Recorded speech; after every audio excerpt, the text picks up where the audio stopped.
From Community Public Radio, this is the CPR News.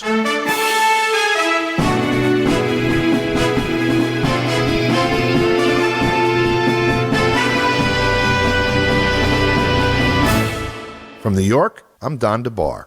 Today we go to Moscow to speak with analyst Mark Sloboda, basically updating our conversation begun last week about the rather unusual situation in and around Ukraine and I'd say the borders of Russia in general, in the European sphere in any event. Mark, welcome. Don, thanks for having me. It's always an honor and a pleasure to be on CPR. It's our pleasure and our honor also. I guess we'll start with today's Pentagon pronouncement that Russia may not be poised to invade Ukraine after all, after, I don't know, weeks of the press here in the U.S. telling us that any minute now. And that seems to follow by hours some dissent among European capital, people, some of the leaders in Europe, from Biden's statement that they were all on the same page while he was striking a rather bellicose tone also at a press conference yesterday, although he wouldn't allow himself to be questioned, saying, you people are going to ask me about Russia, so I'm not taking any questions. But John Kirby actually was the one delivering at the Pentagon briefing on Monday that we're mindful of what the Russians can do, but so we're not there yet. And so anyway, that's. But he did also say that the Russians have no intention of de-escalating, which is pretty interesting because last I knew, Russia proposed like a security structure, a simple one, with each NATO and the U.S. On the 17th of December, saying basically, look, everybody pull back from our borders and we can all go back to work and make money. I don't know, maybe give us a little bit lay of the land. Yeah, I mean, Russia's demands in their security guarantee draft treaties that they sent to the U.S. And to NATO, respectively, they're maximalist demands, right? And it's not clear whether they were meant to be a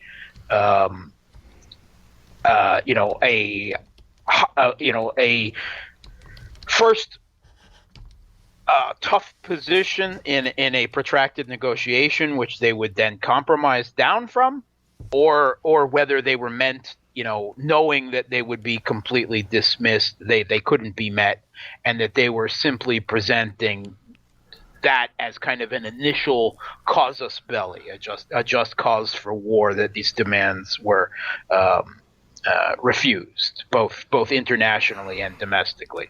But what they were actually asking for is pretty expansive, because first and foremost, it's that NATO not expand any further eastwards, particularly not into Ukraine and Georgia. Will not do it for 10 years, will not do it for 20 years, but it won't happen, right? And that would cause NATO to have to retreat from their 2008 statement that they said Ukraine and Georgia will one day join NATO. And it has to be remembered that at the time, 20% of the Ukrainian population wanted to join NATO. So, this was obviously geopolitically forecasting what they were going to do by hook or crook. Right. That's the first thing, right? No further NATO expansion eastwards. And that is already the no starter, but that's kind of the principal Russian demand. The second demand is that the U.S. force its client state in Kiev to finally fulfill the Minsk Accords as written. No renegotiation of them. That they fulfill the Minsk Accords, and that would actually solve the first one. They're interrelated because part of that is granting federalization to Ukraine in the constitution, changing the constitution, and thus giving a type of autonomy to the Donbass and possibly other regions of Ukraine if they wanted to as well.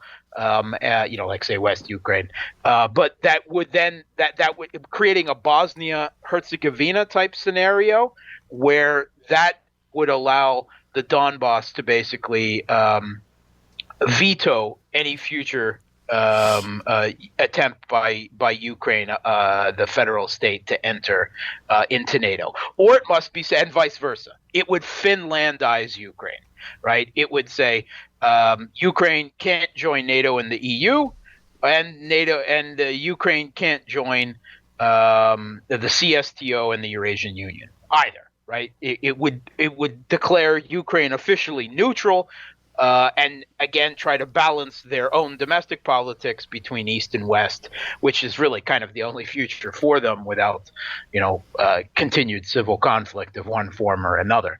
And there were other demands, though. One is that NATO forces, particularly what they're concerned about is the U.S. and UK, should not have troops stationed in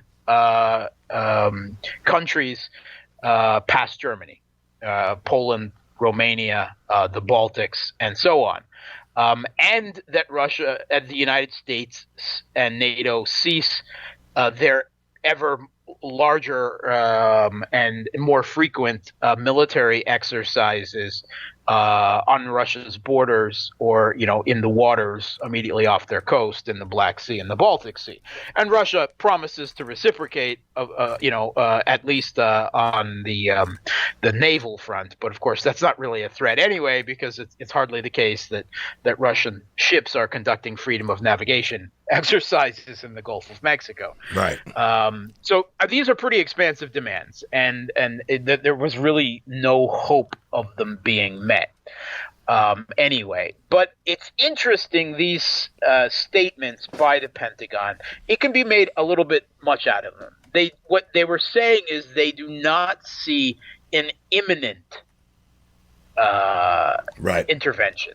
What that could mean, it's possible that we could see one in 2 weeks. There's no news, but they do notice that there is still a lot of troops moving around in Russia and Russian troops to Belarus, if not directly on the Ukrainian border, definitely in Western Russia, which is to say that Russia is creating a force posture away from the front lines that could certainly allow for an intervention in very short order, something that would be seen, right? You can't hide these kind of things any more than the U.S. could hide, the military buildup to go into Iraq in 2003. You can't hide this sort of thing, because of modern satellites and right. reconnaissance and spy planes and everything. It would be seen. But again, the Russian military has been tasked with coming up with a range of military options to take Russia's security into their own hands. And one of them is the possibility, the extreme end, is an intervention in Ukraine. And they have created various scenarios for that. And they are putting stuff into position in Western Russia without it necessarily being right on the Ukrainian border. Ukrainians have more troops on the border and have had them there for some time than Russia has. They have some 125,000 plus on the border, and that means right on the Donbass. And this is where it gets interesting, because there are also increasing signs that Ukraine is moving an increasing amount of, meaning the Kiev regime is moving a increasing amount of heavy military equipment as well. And that includes not only tanks and artillery, but it includes mine-sweeping vehicles.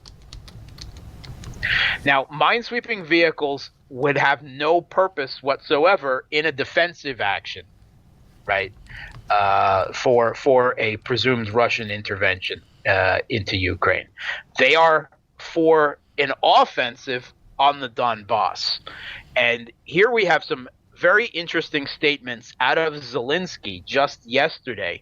He was speaking to his domestic intelligence services, and he said that we have learned how to fight back against foreign aggression effectively enough. I am convinced that now is the time to move on to offensive action to protect our national interests. And then a little bit later, he went on to say, our citizens are united by the goal of returning our territory, meaning the Donbass and the Crimea, and that is some very provocative statements because he's specifically talking about offensive action and retaking Donbass and Crimea, not through any type of political reconciliation or anything like that, but obviously by offensive action. And that is crazy provocative going on while the West is screaming about a looming, if not imminent, Russian military intervention in Ukraine. And it has to be noted that the Ukrainian government is actually really downplaying to their own people the possibility of at least an imminent Russian military thing. There is a Ukrainian security think tank,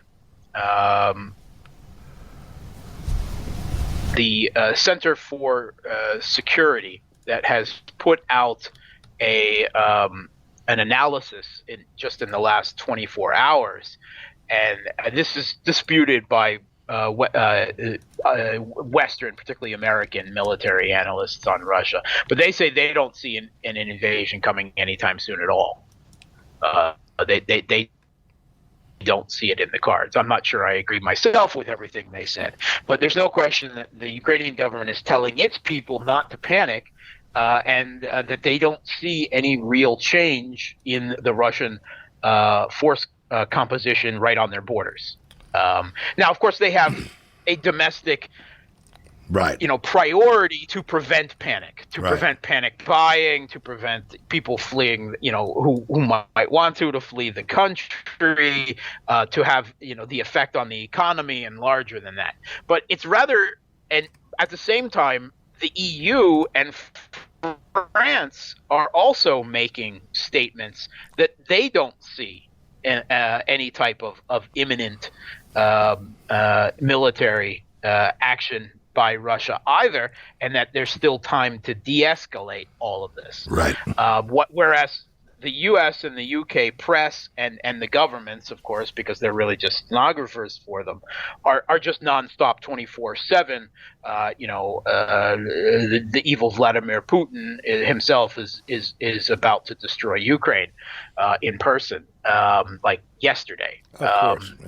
It's pretty an insane level of one-sided propaganda without any serious critical analysis of it. In fact, repeatedly, I have seen the West's own serious military analysts saying these people are off their rockers. You guys need to calm down and say serious, because you are preventing us from giving real analysis of the situation, and it's not helping the situation for anyone because of the way that Congress and the executive branch and the media, the Fourth Estate, all feed back on each other in these feedback loops of increasing reactionary statements and movement. Yeah, I saw a tweet of yours yesterday, maybe last couple of days, on exactly that point, to say, not for nothing, you might be inclined to dismiss the press here just because it's obvious that what they're saying is insane, but they are actually players in this. They don't call them the Fourth Estate for nothing, I think is what you said. They actually have an impact on events.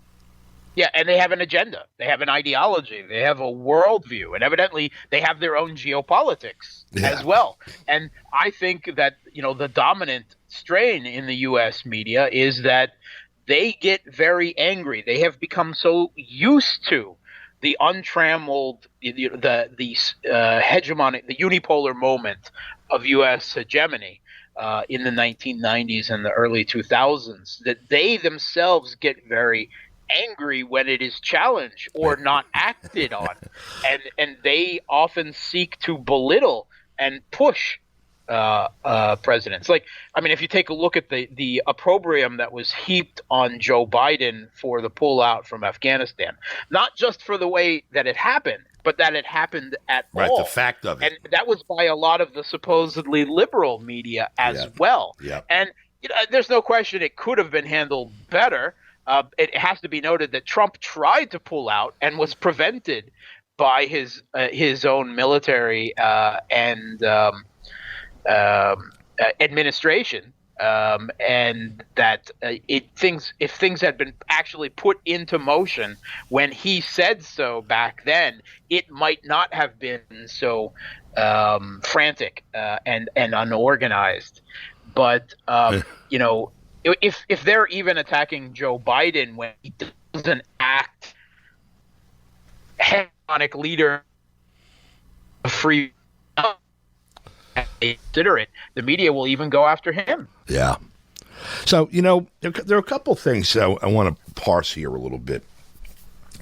One is, I've been looking at, this, we've sort of discussed this both on and off mic, sort of following, and last week, particularly the meeting between Blinken and Lavrov and the way it was played in the press and all of that. It echoed to me in my more paranoid moments that we're about to have a war, the meeting between von Ribbentrop and the German foreign minister and Molotov, the Soviet foreign minister in 1939, that resulted, that preceded about by less than 2 years the actual invasion of the Soviet Union by the Germans under Operation Barbarossa. I've been looking at maps, which is something that I like to do out of my background in the title business. And I keep noticing that if you were to look at a map... Who doesn't love to look at historical maps? Say again? Who doesn't love to look at historical maps? Yeah, historical and present. You're not a true history or security or international relations geek unless you totally geek out over looking at maps. Because it's about land, and almost all of this is about that, or takes place on it, one or the other. So I'm looking at a current map of NATO, the enlargement map. Wikipedia, they have one with the dates color coded, and then I'm looking at Operation Barbarossa at its fullest expression, and then I'm keeping in mind that you had almost color revolutions in both Belarus and Kazakhstan. And I'm saying to myself, if I were a Russian military planner, I sure as hell would have a lot of resources deployed to the border there, because this is like they came in already and conquered what Hitler had conquered, more or less, at least as far as he was able to administer. And they're starting from there this time, and they got a lot more stuff. It's simple geography, right? There is one long flat plain stretching between Western Russia and Europe, more or less, and that it is between the upper northern swamps of Belarus and the Baltics, which are more difficult terrain, and further south you start to you're running into the Black Sea. Right. There's this corridor, and it has been used repeatedly in history. Both by the more frequent Western. Historically speaking, military incursions in Russia, whether we're talking Charles the Great, whether we're talking Peter the Great, whether we're talking Napoleon, whether we're talking Hitler, that is the route, or the Polish during the years of the pretenders that Poland installed in Russia. And when Russia has reacted backwards the other way, right? Of course, it has followed the same path. Yeah. And that is simply where geography really comes into international relations and makes it geopolitics. That corridor is always going to be used because ultimately you have to move land forces. Russia is a giant land power, right? And that is the corridor that must be used. So what I'm saying, my point on that is, most of it has already been captured. Well, yeah, absolutely. I mean, one of the big things that Russia has always relied on is strategic depth. space between powerful European countries, whether that was Germany or Napoleon or anything else, and itself. And the fact that they could take time to organize. And remember, Russia has such a large country that they can run all the way to the Pacific. They can run almost all the way to Alaska. Right to Alaska. But they have to have time to organize, to pull forces together. So they trade land for time. And that has historically always been the way that Russia has had to defend itself. And it has worked repeatedly. And when they see that strategic depth, whether that space is neutral territory or Russia's own territory taken away, they'd prefer the former. They'd settle for the latter. But when it is in hostile hands and that strategic depth is completely gone, then Russian military, planners, they're planning for contingencies. Yeah. And when they see NATO military forces, I mean, they're not worried about the military forces of Bulgaria or Poland or Romania or the Baltics, but they're worried about U.S. and to a lesser extent British as a sidekick military forces on their borders. And when they see that happen and the strategic depth gone, they get extremely nervous. This is what drives this. So now another aspect to that, I think I've discussed this with you before, and you're probably familiar with this situation also. I took a train from then Leningrad in 1990 to Warsaw.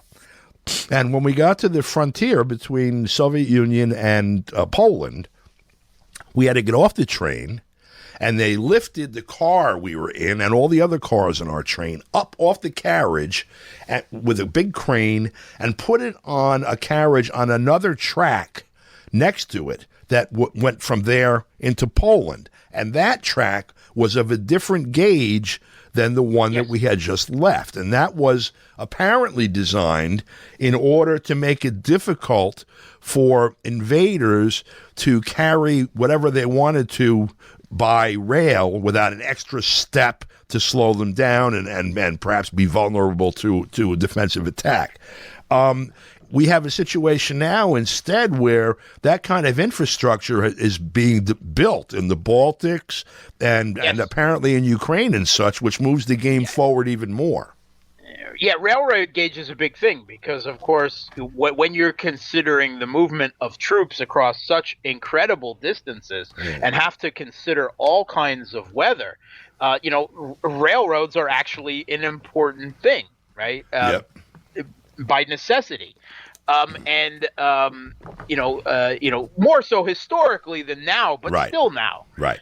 And there was a different railroad gauge between the West and the Soviet Union and the Warsaw Pact, and there still is between Russia and between Europe.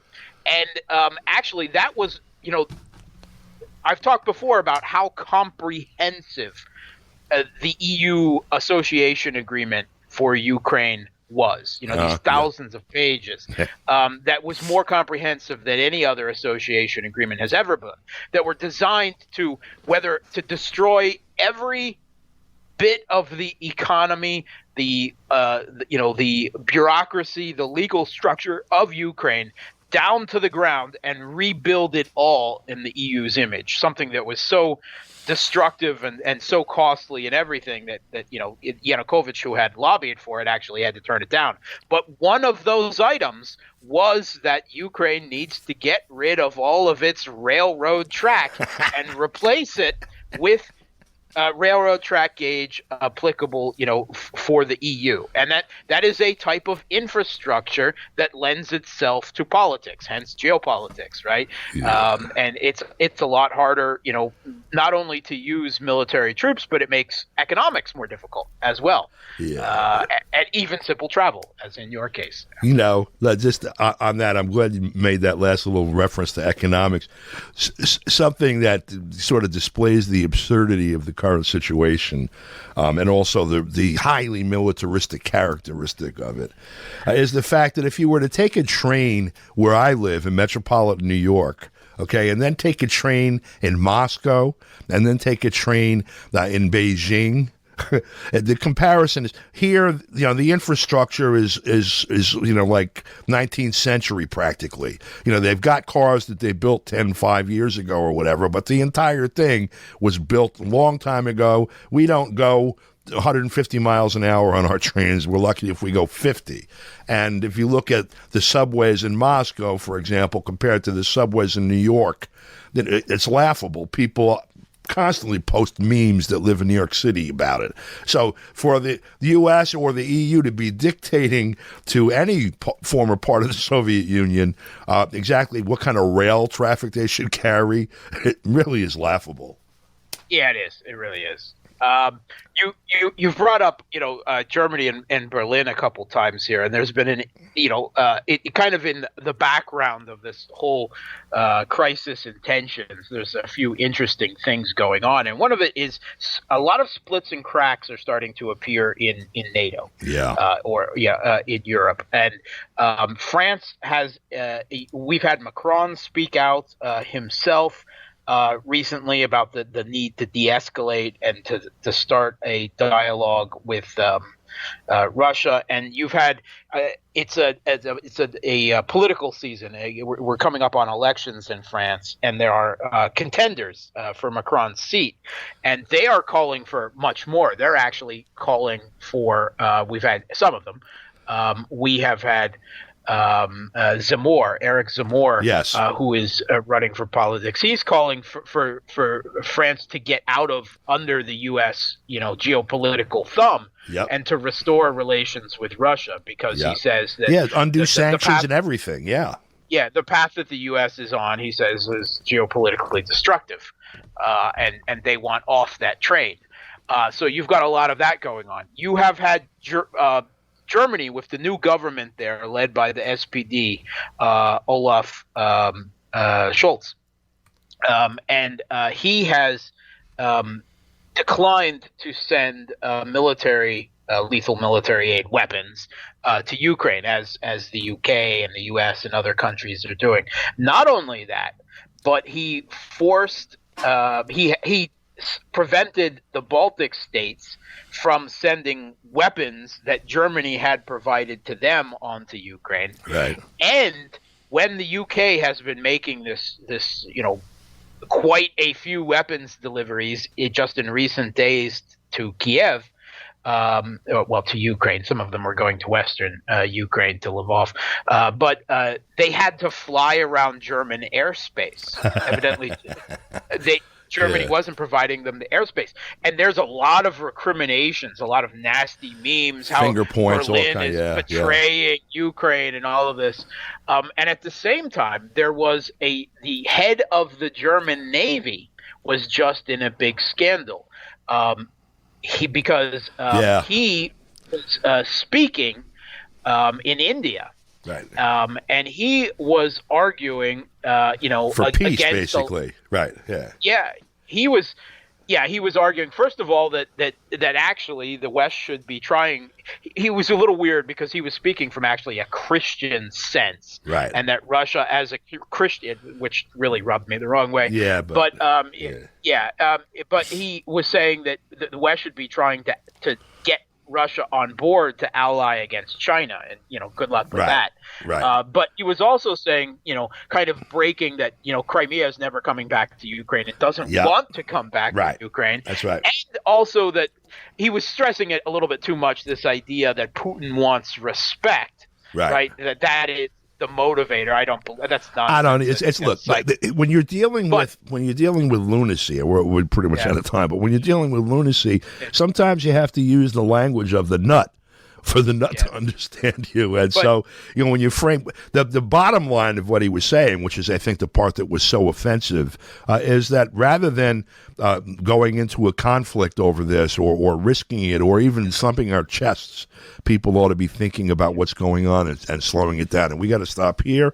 And he was forced to resign. And he was forced to resign. Major naval officer. All right, we're out of time. So we'll speak with you again next week about this, Mark.